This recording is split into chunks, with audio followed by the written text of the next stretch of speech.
بسم اللہ الرحمن الرحیم۔ خدا کے تصور کے حوالے سے ایک عام غلط فہمی جو ہمارے معاشرے میں پائی جاتی ہے وہ یہ ہے کہ اللہ تعالیٰ کو ہمیں بلا سوچے سمجھے ماننا ہے، یعنی ہماری اپنی عقل، ہماری اپنی فطرت، ہماری اپنے وجدان کی جو گواہی ہے وہ بالکل اس کو نظر انداز کر دیا جاتا ہے، اور یہ کہا جاتا ہے کہ اللہ تعالیٰ کا وجود تو ایک ماننے کی چیز ہے اور ایک اندھا بہرا ایمان ہے جو ہمیں اللہ تعالیٰ پہ لے کے آنا ہے۔ ہمارا ماحول، ہمارے پیرنٹس، ہمارے اساتذہ ہمیں یہ بتاتے ہیں کہ خدا کو ماننا ہے، اور چاہے اس کو ہم سمجھیں یا نہ سمجھیں، بہرحال اس کو ایک ماننے کی چیز ہے، یہ اسی کو ایک اندھا ایمان کہا جاتا ہے، یا بلائنڈ فیتھ سے بھی اس کو تعبیر کیا جاتا ہے۔ اور پھر مزید برآں یہ کہ قرآن مجید کی ایک آیت ہے، اس میں یؤمنون بالغیب کے الفاظ آئے ہیں، بالکل سورہ بقرہ کے شروع میں ہیں،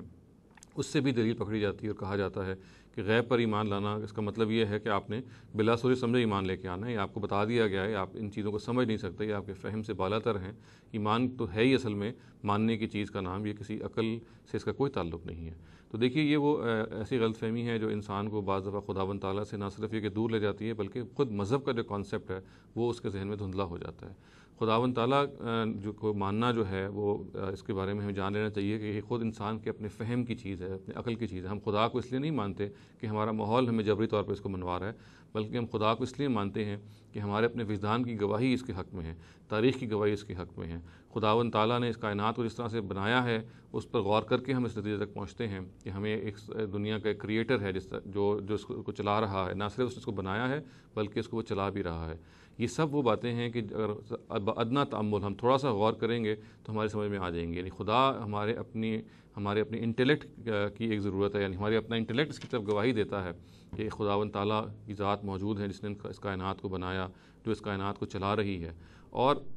ایمان بالغیب کے حوالے سے یہ بات ذہن میں رکھنی چاہیے کہ یہ اس آیت کا ایک غلط استدلال ہے جو لوگوں نے کر لیا۔ ایمان بالغیب جو الفاظ ہیں اس کا ہرگز یہ مطلب نہیں ہے کہ آپ نے اندھا بہرا ایمان لے کے آنا ہے، بلکہ اس کا مطلب یہ ہے کہ آپ نے بن دیکھے ایمان لانا ہے۔ یہاں پہ یؤمنون بالغیب کا مطلب ہے کہ اہل ایمان وہ ہیں کہ جو خداوند تعالیٰ کو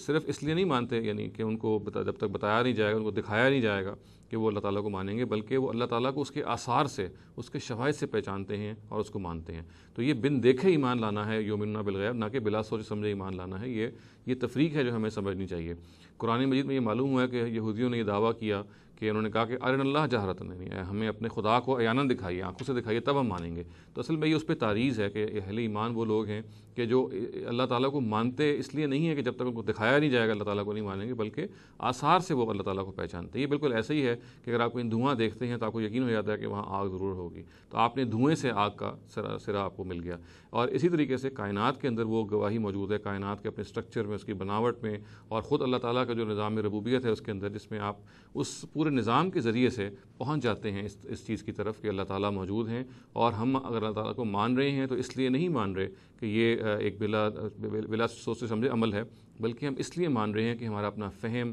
ہمارا اپنا جو انٹلیکٹ ہے وہ اس کے بارے میں بالکل مطمئن ہے کہ ایک ایسی ذات والا صفات موجود ہے جو اس کائنات کو بنایا ہے، اس نے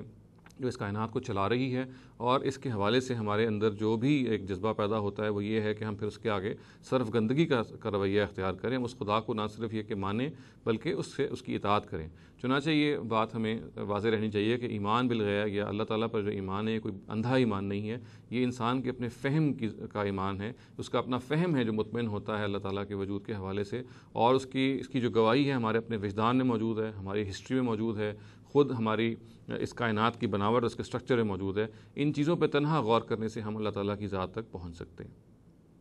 اقول قولی ھذا واستغفر اللہ لی ولکم ولسائر المسلمین والمسلمات۔